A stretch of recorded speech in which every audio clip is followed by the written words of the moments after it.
Good morning, guys. It's time for tennis. So I will talk about my stringing machine a little bit because I want to give you guys my 2 cents on stringing machines and some of the advantages and disadvantages of a manual stringing machine, and ultimately why I decided to go with the one that I have here. So yeah, you can see that it's a 6-point drop weight machine. It's quite nice as far as drop weight machines go. I will turn the camera around. Okay, I got my eZone 98 Plus mounted up in here. Let's just talk really quick about the obvious advantages and disadvantages. So manual ones, at least when you're talking about a 6-point, it might be a little bulkier, it might be a little bit heavier. It doesn't necessarily mean that, but one of the biggest advantages, I guess, is cost.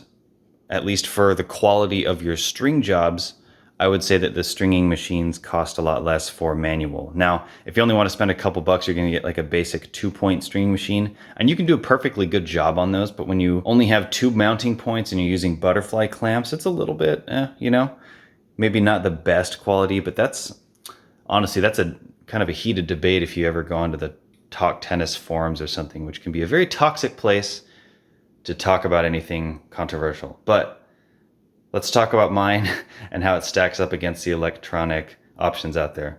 So one thing that's really nice about this Tourna 6-point is that I think it uses like a needle pin bearing system. So what that allows this thing to do, you hear how quiet that is? There's sort of like a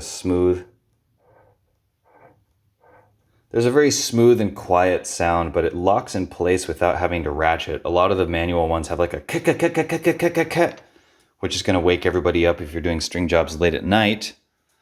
But this one doesn't. It's perfectly quiet, and that's awesome. And also, it has like infinite engagement. So I'm familiar with this concept because of the mountain biking world, but you know how like when you coast on a bike, the wheel makes that ka sound, but really quickly. That means that there's a bunch of little teeth here, and there's these things called paws, like paws. Like a paw, and it locks into these grooves. And so it can only engage every groove, right? So it has like these engagement points, but this one actually engages at any point. Like literally, if I just stop it right here, it locks. If I stop it here, it locks. So it's kind of nice. That's not necessarily relevant, but it is just nice that the engagement is instant. My 2 big points for being an advocate of the drop weight or a manual stringing machine is the maintenance. Really, like the motor's not going to burn out on this thing. The motors burn out on those expensive ones sometimes, and that can cost a lot of money to replace for a stringing machine you already paid a lot of money for. This is about $600 something, so it's not cheap. Maybe it was like $550. Don't remember. Maybe it depends on when you buy it. But on top of the motors never burning out, it's the consistency, right? You don't have to calibrate the weight or the tension that it's pulling because it's gravity. Gravity is extremely consistent. So in terms of pulling the same weight, this is super calibrated and you don't have to mess with that. So when you consider like the durability, the ease of maintenance, not needing to calibrate the weight, and the big difference in cost, I just decided that this is the one that I'm going to get, and this will probably last me forever.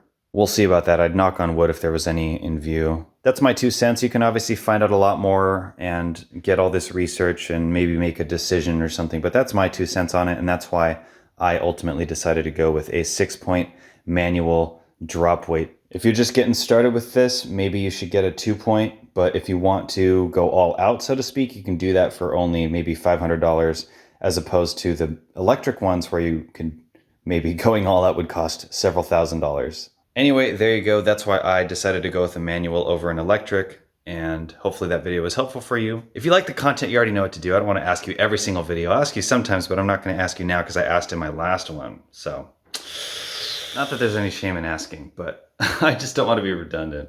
That's for me, not for you. Anyway, I'll see you guys in the next video. Should have some interesting stuff coming out, so I'll see you guys there. All right, bye. Oh yeah, I'll leave a link in the description to where I bought this stringing machine. It was actually on Amazon. I try to buy a lot of my tennis stuff on Amazon if I can, partly because the cost is going to be roughly the same. But if I ever run into any issues, it's just that I have the combined customer service of Amazon, which is sort of unparalleled if anything goes wrong. I've had stuff sent to me broken, and I've just been fully refunded before, or they always take care of the returns. Whereas with some of the other companies, are like even just the tennis specific retailers, so to speak, it can be a lot more hassle. But it really depends on the kind of product you're buying. And for me, There aren't too many retailers like selling stringing machines. Even Tennis Warehouse only has a few options. I couldn't find this on there, for example. So I got this one on Amazon. Check it out. And that's kind of the thing. If you buy a stringing machine on Amazon and you don't like it, you can probably return it, which is what I ended up doing with a couple of other options. So I did actually try out several on the market, and then ultimately over time went with this one. And at first I thought maybe I'm not happy with it, but I am very happy with it. If you want a more in-depth review on this stringing machine, you guys got to let me know. So let me know in the comments if you want to see that. If you're debating this stringing machine, I can talk about it a little bit more because I don't see that much out there about it actually. So if there's interest, let me know in the comments, and I will see you guys in that video. I will do it pretty soon after the requests to do so if I ever get them. All right, see you in the next video. Bye.